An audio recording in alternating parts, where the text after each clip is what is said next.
Hello, I'm Ada, And I'm Michaela. and today we're going to be learning about the history of the Vernon Brannan house.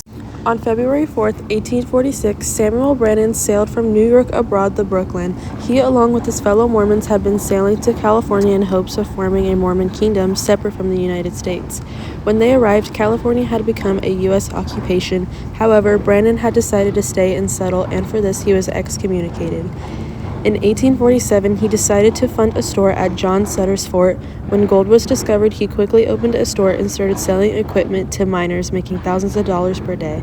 Brannan had made a fortune in the gold rush, though some of his business strategies were less than ethical. The beginning, even before this town was like America, like 1 year before, all the Americans started to come and they started to build with wood.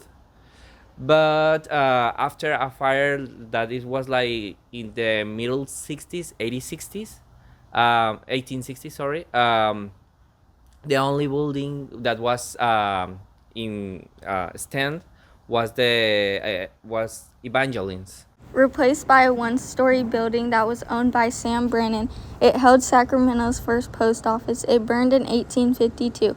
The 1854 building became the founding site of the Sacramento Pioneer Association. Then in 1855, it became the Vernon Brannan House. It was owned by Miss O.J. Clark. Miss O.J. Clark then sold the building to Peter Briding, who then returned it to a hotel in 1865. He renamed it the Brannan House to honor the first owner of the land, Samuel Brannan, 1819 to 1889. The building was lifted 9 feet off the ground in 1865 to avoid getting flooded. Samuel Brannan was one of the richest men in California, using his influence to take part in the San Francisco Vigilante Committee. Though he was wealthy, he wasn't the smartest in using his funds.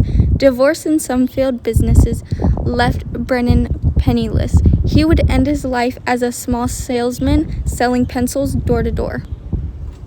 Thank you for joining us. I'm Michaela, and this was the Vernon Brannan House.